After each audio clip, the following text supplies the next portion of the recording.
We're rolling. Yeah. We're doing this.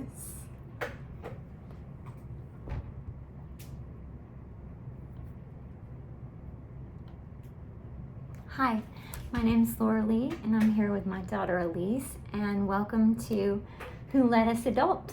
It's a question that we seem to be asking ourselves more often lately, and so we thought it was an appropriate name for our podcast. So this is our first one, actually. Yes. It's our first one that's going to stick. 'Cause this will be like try 3, I think. It is try 3. The Hopefully first third time's the charm. Yes, the first one we just didn't like it. There were some unnecessary moments. Nice way to say it. The second try, we realized we couldn't be on our beloved porch like we thought we wanted to, Yes, that was because we unfortunate. had people mowing their yards and fixing their fences and dogs and people. Anyway, but it originated that we wanted it on the front porch because that's our place of peace and has been for a while. So we chose our second place of peace, which is at the dinner table. I don't know if that's necessarily where the school of thought was. I think it was more so this was an easier environment to work with. There you go. But I mean, it is the destination of like our first creation of another venture that we're doing. That's so true. You use made this that. table. I did. I put in a lot of what I call minion work, which is my job in our second venture. Actually, we should say I remade this table. You remade I this did not table. make this table. It's true. And maybe at some point we'll show our viewers the beautiful table Yes. that you recreated and that I was minion labor for.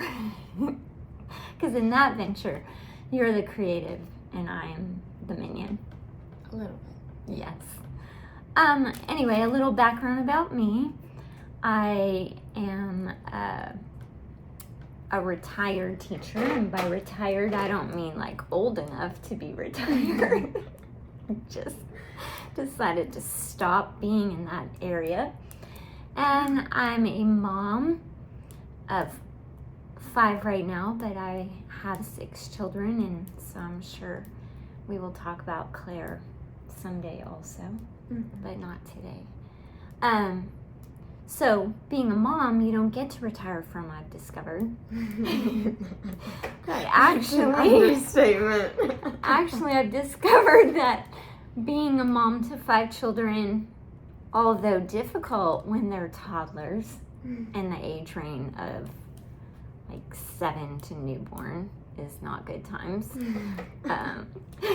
Especially in that 3-year time frame when I was by myself doing that. Definitely not what I would classify as my best times ever in life. But I'm going to be straight up and be like, having kids in your 20s, it just sucks. You have no control. I just want you to know that it's really become a hard thing for me to realize how much of a control freak I really was, because I've normally just called a butterfly who lets things go, and I'm easygoing pretty much and whatever, but there's a bit of a streak of control that when your children are in your 20s and you don't get to exercise anymore is a little bit eye-opening. Slightly. But I don't know. I mean, it's, as one of the 20-year-olds who she's referencing, it has been interesting switching the school of thought behind, like, am I doing this? I don't. Are you doing what? No, like, I don't know. We might have to cut this part out, but That's fine. more so just the thought behind. I don't know. We're moving on from this. Okay. Lise has decided that she doesn't know where she's going with that, or isn't ready to share that yet. which that might happen to us frequently. So we will move on. Anyway, there are 5 of us and a lovely husband who is our producer / sound guy / Rock. everything that we need. Basically. He fed us this morning. He got this ready. He made us coffee. So there's BJ.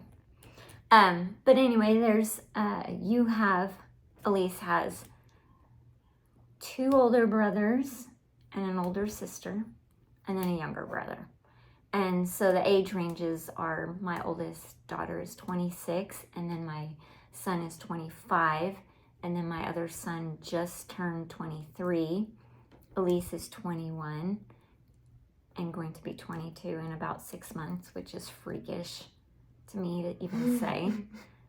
And then Alec is 19, so he's the baby. He stole that from Elise, by the way. Yeah, he did. She definitely let us know about it then and now, by the way. Well, technically, I was the only one that was planned, so I still firmly believe I was the only one that was, like, supposed to be here. So. Okay, well, Elise also thinks she's the main character in the stories, but it actually is me, because I revolve around all of it. Anyway, we have an interesting family dynamic, not in that there's a bunch of them in close ages and, ranges, but that we've had some not so pleasant things happen in our family. But what we're starting to realize is that we're not in the minority in that at all. No. And I think what's sad is that you feel like you're in the minority because it's not discussed. And even though trauma, sexual abuse, emotional abuse, all the abuses are more discussed now, in our present time, and, therapy is looked at, not so stigmatized as it used to be. I think that it's still not discussed fully in that we don't want to be open and honest about what are the after effects of abuse and how are you coping and dealing with the after effects of abuse, not just in your personal life, but family dynamics. And now we have a little grandbaby, and he is the light and joy of all of our lives. Yes. He's the light and joy of my life. And I think everyone else would say the same, but I think watching him has really brought up to me how much we want better for him than what you guys had, what I had, what BJ had, and just this hope that, this generational curse trauma, whatever you want to label it as, and it really does end here. Mm-hmm. Because even I was abused as a child, and definitely it was swept more under the rug for me than for you guys. Like, we've made progress, let's just say that. And my family didn't want to discuss it at all. I didn't go to counseling for it until I was in my 20s and my failed first marriage, which I don't like to discuss it. This is number 3. Whatever. I got married right out of high school. And because of that, though, it led me to a place of realizing that I was involved in some unhealthy behaviors and didn't want to continue my life that way. And then finding out that the root of it was a lot of my sexual abuse trauma from my childhood was eye-opening because it wasn't discussed like it is now. I was raised in the church where you forgive and you, sorry about that, my phone. I know, I don't need the judgment over there. Everyone went to extremes to make sure that there was no noises and no interruptions. I knew that's what you and BJ were thinking. Like, we just went through all this to make sure there's no noise and her phone is on. Just like right there too. On set. Oh well. It won't happen again. How's that? Thank you. Please continue. But it's definitely, you know, in the situation that I was raised in, is that you pray over it, you forgive, and you move on, and it's done. Like, by no means did I think that the problems that I were having in my early 20s was caused by that. Truly, it never even dawned on me until I was sitting there in a counselor's office filling out this intake form, and there's so many of these boxes, like, do you experience this? Have you done this? Have you experienced this? Blah, blah, blah. And I'm sitting there checking yes on all of these things, and I'm like, wait, this is all related? This is, really, it was so mind-blowing to me, to be honest. That's how far removed I was from the reality of where we have come now.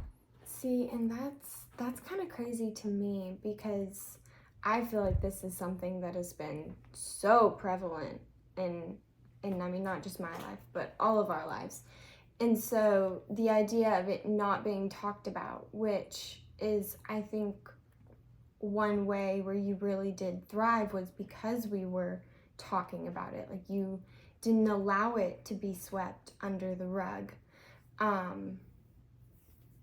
So that's kind of mind-blowing to me. Well, even when I went to my family about it, once I realized it, I really thought that all my family would be like, oh, let's get on board. Like, let's be healthy. Let's heal. address this and heal it. Like, we didn't know either, you know?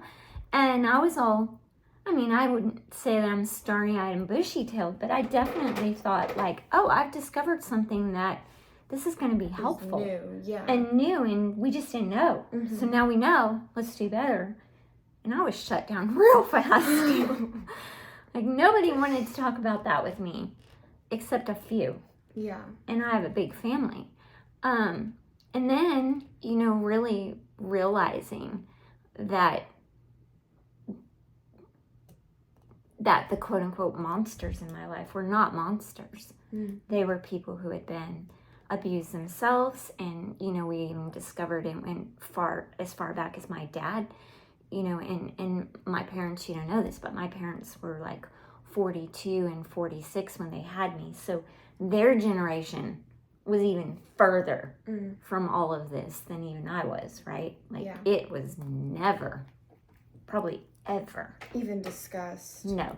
And so for my dad to even open up and tell me probably was a huge thing for him, that he had been abused by his mom and some farmer guy that he worked on this farm for. So did I know that? I don't know, maybe not. Okay, proceed. But just the realization that, you know, when the Bible talks about the sins of the fathers being passed down, or trauma or whatever, is that, like, it really does keep going. And when I was pregnant with my oldest daughter, I remember speaking over her and praying and being like, this is it. The abuse stops here. It's not moving on. It's not going, it stops with me. And I truly believe that praying that over her and then me being vigilant was going to stop it. Yeah. I mean, there was no part of me that doubted it. And then when it happened, I mean, I was just so devastated. Like, A, do I not have enough faith for this? Or B, how was I so stupid to not see when it was happening? Yeah. And, I mean, I was hyper vigilant over my family. Like, people weren't babysitting, you know, like, I was going to be watchful, because you don't know how the abuse has trickled down and who it's affected or who it hasn't, right? You just don't know. So you have to put the possibility that everyone is suspect. Thank you. Which it's not fun to think that, but you just have, you know, in my zeal to protect her and you guys, that's who I thought I was watching out for. And I didn't think that I needed to watch out for the other side of the family, because I thought they were healthy. And it just comes to really show that you don't know. You don't. But that being said, all of that being said, I think it just goes back to people just not having these kinds of conversations. And it's like once your eyes have been open to it, it's now something that unfortunately does come to mind through, I mean, even just daily interactions or occurrences. And so if that stops, if you do try and close that eye, I think that's whenever you start getting into areas where it's like problematic, and then the cycle just continues. Yeah. Because then nobody heals properly, and then it's just going to be passed down on to the next generation, and so on and so forth. Yeah. So that's kind of why Elise and I decided to start this. I actually wanted to start a podcast a long time ago, because I was taking lots of videos of the children that I thought were funny, and I still think they're funny. And you sent me a couple over the years, and they've been a little funnier now, but in the time they were not. I think in watching people, put stuff about their children on YouTube and whatever, maybe I'm thankful that I didn't ever do that. I think that the kids definitely might not have been appreciative of it. Like, I thought that it was funny, and they don't. But I think this is a much better reason to be doing a podcast than trying to exploit my children's. That's the end of the sentence. Just exploit my children, really. Okay.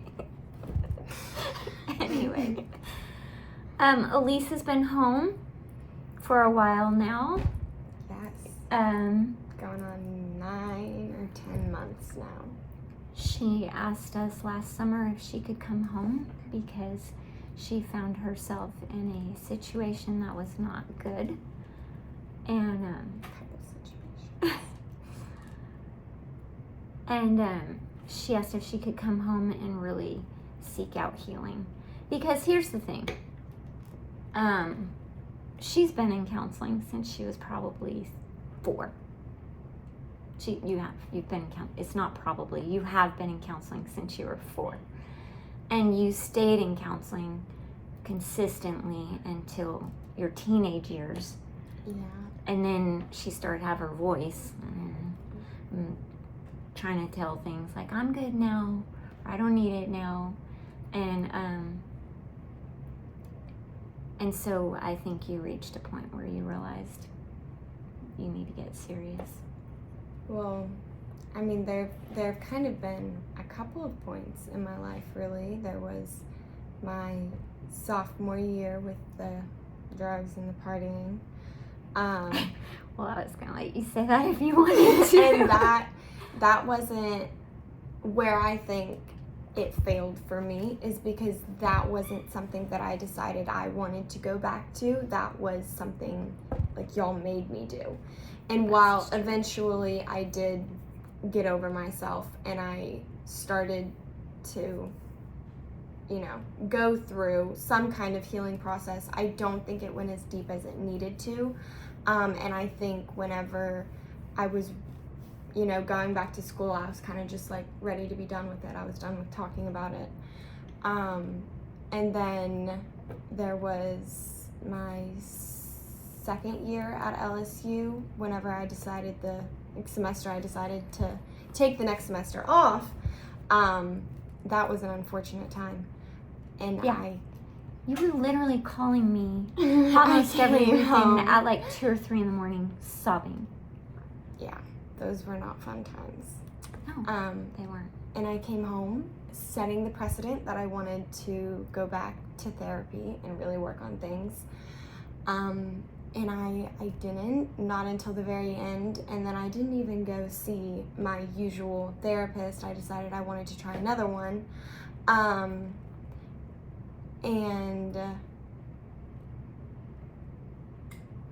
I totally just blanked. Well, It didn't go very well. I only saw her a couple of times, and we never even got through the full backstory that is my childhood and kind of our life in those appointments. And then I was off to Georgia, which, again, I was ready.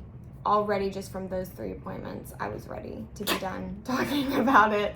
So I was like, remember, all right, I'm going somewhere else. We're not taking this with us. You remember when I said that parenting 20-something-year-olds is a challenge? This is the kind of thing I'm talking about. This I got is the challenge. no control over her going over to Savannah because she had her own money. That's the thing. When they start being able to pay for themselves, like, what can you do? Sorry. Anyway, I knew she was going off and probably not ready to, but Yes. she knew better. I will say, in some aspects, I did handle myself quite well. In other aspects, it's very concerning. Well, let's say this. If you hadn't been in counseling for a lot of your life, it might have been Oh, it more could have been so concerning. much worse. How's that? I will say that. I mean, it could have been so much worse. So we're going to be just thankful for that. But at the end of the summer, I realized I needed to come home. And so I did. And we've been doing a whole lot of stuff. And by no means are we... Peeped again. By no means are we fully there yet. But even without these last 9 months, I don't think I would be where I am even just today. I agree with that. So We've had some definite, what I would call hiccups or steps backwards. But I would say, that thing where it says 2 steps forward, 3 steps back, I would be more along the lines to say that we're like doing 10 steps forward and then maybe 4 or 5 steps back. Yeah. So you've been making continuous progress. How's that? Yeah. And me and my therapist actually talked about that the other day, and that was actually a nice conversation to hear at the end of a couple of things. It's a nice end to closing chapter. We can go into that, but at some other point. This intro to these nice people does not need to include every detail of our lives right now. You want to trauma dump on everyone. No. First episode.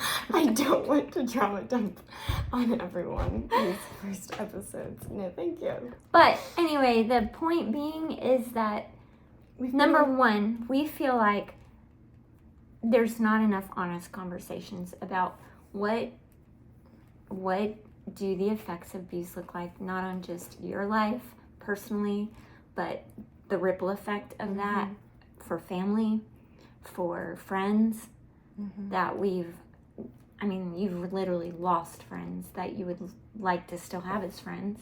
And then in the process, you've lost friends because they weren't healthy for you, Yeah. But I'm just saying, we were just discussing that this podcast is going to be interesting because there's going to be people that maybe tune in that they don't know anything about us at all, right? Like we're just 2 fun little people sharing their trauma and their truths and their opinions on all things. Oh my gosh. Right? Yes.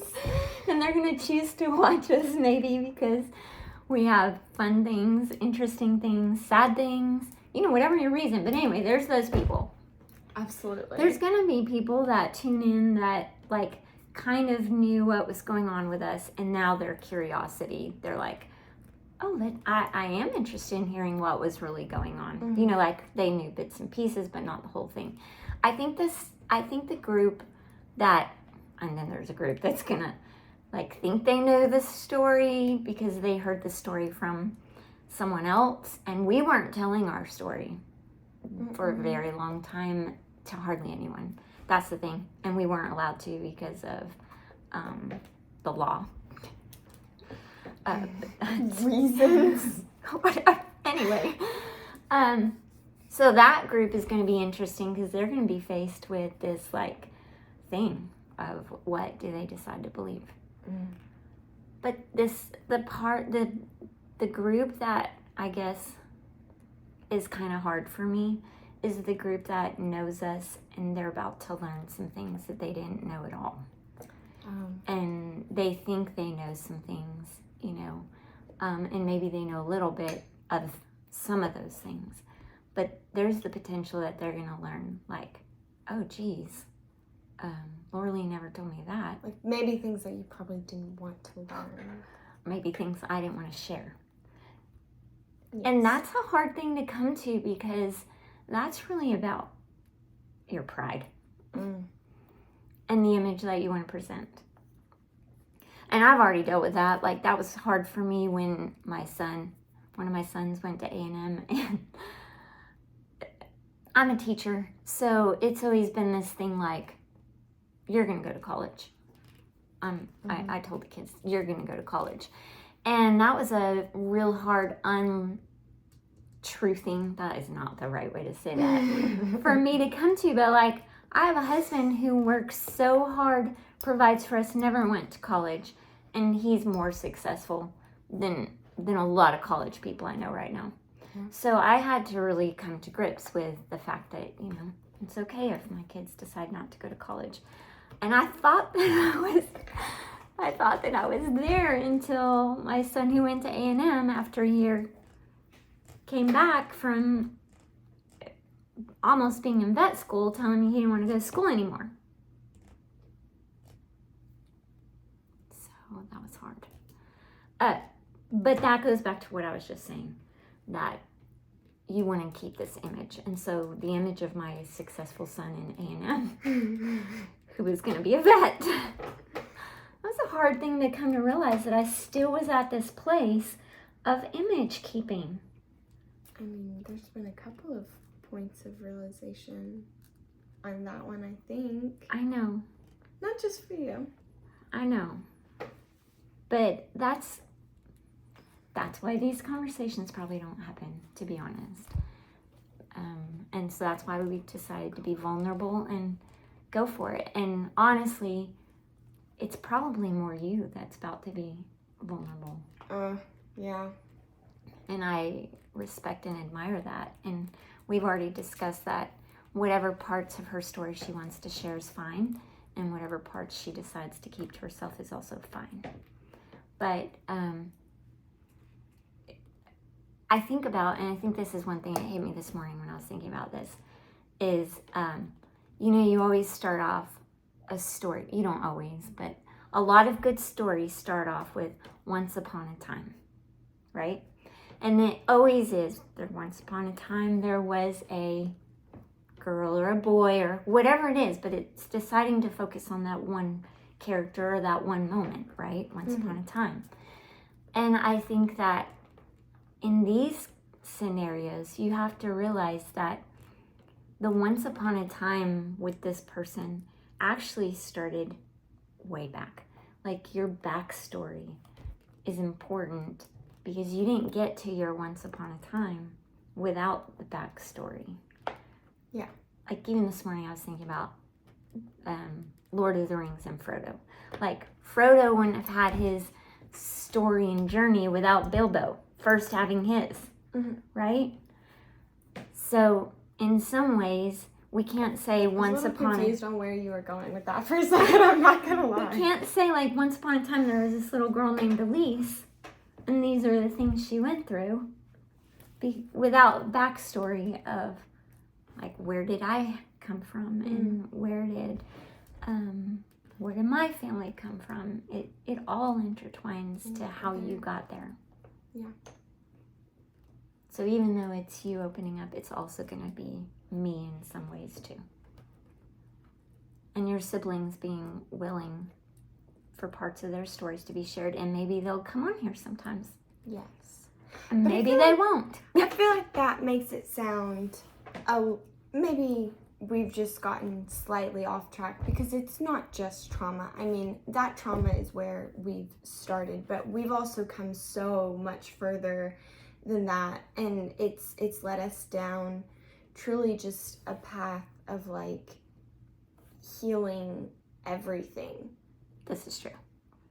Like, physical, mental, spiritual, and everything encompassing. And that's kind of why also when we said, who let us adult? Because we realize we don't know what we're doing. Yes. Like, and you think you know. You think you've been taught in school about so many foundational things, and in church, so many foundational things that you would have taken as... you take at face value. Take at face value. I mean, they're the societal norms. That's a good way to say it. And we have come a far, far way from a little bit.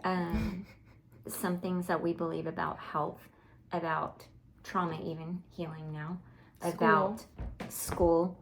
The school system, I should say. The system. Water. You know us, you know why we're laughing about that. Yes, the and water. If you don't know us, you will know soon why talking about water is a thing. But if you know, you know. But even bigger for me has been some big truths about my belief system and the Lord, and those are some big things that might also be hard to talk about. Yes.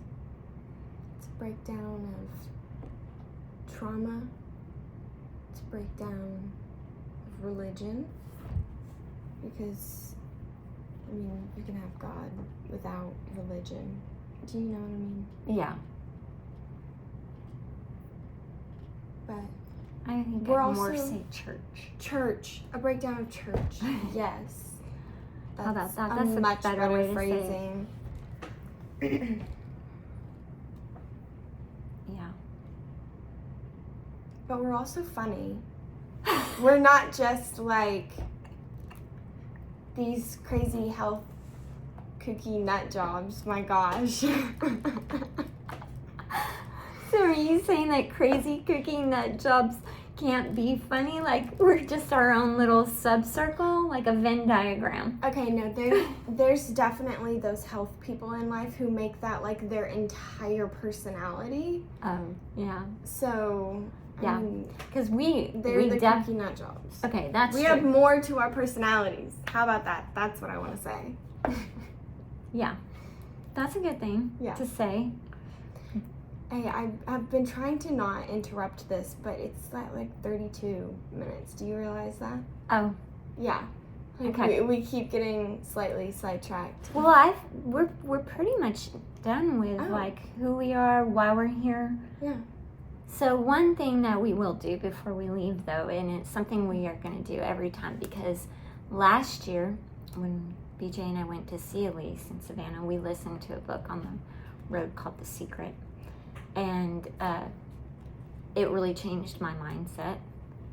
And one of the things that book talks about that I love so much and lines up with scripture, and it shouldn't be a big thing, shouldn't have been a big revelation. Yeah. But it was, is that we wake up every morning and we say gratitudes of things that we are thankful for. And we sit out on the porch, we drink coffee. And we gab for a couple of hours. In the spirit of honesty. That's what we do. I love that you just admitted that in front of BJ. Hey, we goes to work every day so we can sit on the porch and say gratitudes and talk. We gab about constructional. Is that a word? Constructive. Constructive, thank you. I might have to lose a point for You're that. You're gonna have to lose a point on the that vocabulary was bad. tab. I don't even know what that was. Instructional. Anyway. Okay. Anyway, all right. You know what? This is about being honest, and that's what we've been doing for a while now. It is. It is. So, anyway, we'd like to end this with a couple of our gratitudes, and then in future podcasts we'll start with gratitudes. Yes. because we really believe that that's part of our healing process and part of just moving on to better things in life. Yeah. Who wants to be negative Nellies forever? I certainly don't. Okay, do you want to go first or do you want me to? I don't care. Okay. So my first one, and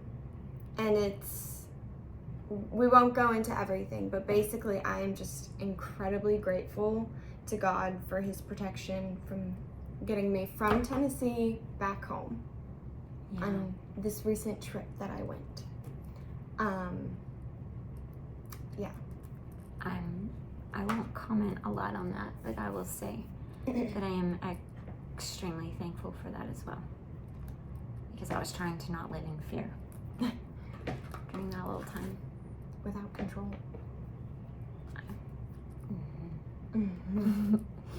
Okay, mine's a little lighter than that. Mine is thankful that I had such a fun 4th of July. And my husband came to the parade, which he has only done 3 times in our 14 years of marriage. And he did that because he loves me and because the weather was conducive and because there was a fun grandson to watch. But anyway, I got to do that, and fireworks hardly ever happens where I get to do both on the same 4th of July, because some people in this house are not so woohoo about 4th of July like I am. But yesterday everyone bought in, and so I'm thankful. Yes. I was actually thankful for the weather here recently because, I mean, I wouldn't have wanted to do all of that if I was hot and sweaty, to be honest. Just not really in the mood. Although I have missed the sun, I feel like the weather has kind of like reflected a certain mood recently, and I've been vibing with it. So, yeah. I get that. So my second thankful, and this is a frequent one for me, is bonus time with my adult children. So BJ and I thought we were going to be empty nesters last fall. And then... But they're stuck with me. And then we weren't. Elise is not the only one that came home for a bit. It doesn't matter why they're here. To me, I've just really realized that I'm so grateful and thankful for extra time with you guys as adults. And it's been, sometimes it's hard, that control thing. But a lot of it is just fun and nice to get to know your children as adults and watch you guys be friends and interact too. Makes my mom heart happy. So that's my second grateful.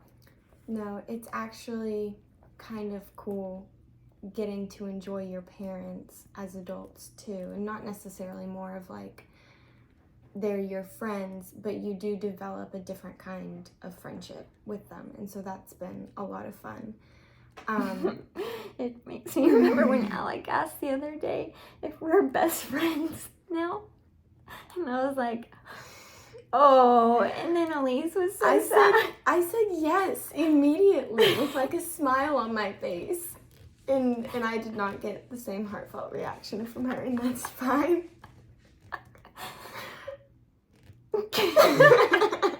That's fine. You are my best friend. You can't even say that without your voice being like 10 octaves too high. You're making it worse. And now you know what high octave voice means. Yes, I'm well aware. Okay. Okay, we should wrap this up quickly because I can hear the dogs losing their minds. Along with that, it's also just been really cool to get to learn new things from you and BJ, because I feel like as an adult, I've definitely been more open-minded to like listening to y'all's opinions for the most part.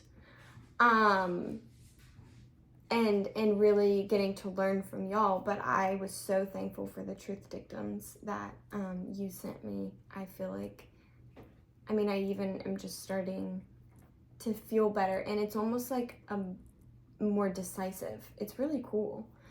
So yeah.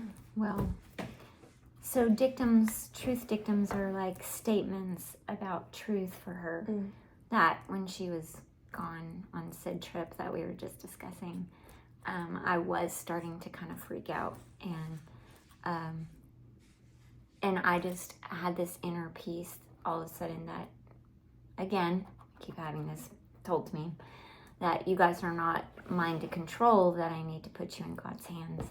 And so then I started speaking things over you, and they were, truths. Yeah. And how I wanted you to view truth. And so anyway, the second day in, I sent those to her so that she could speak them over herself. So I'm thankful as well that helped you. Yeah. And I Very cool. let go of my fear. I put you in God's hands. Yeah, that's big for you. It is big. So my last thankful. What? Oh my that gosh. Sitting here today this I already know what you're morning, going to say, and it's not fair. There hasn't been any sun. is that I'm more tan than you. And we can see it. Look, right here. It's obvious, and I'm thankful for that. Here's why. Because I didn't used to tan like this, and now I do. Because some miracles happened for me. So wonderful and amazing for you. Back to me.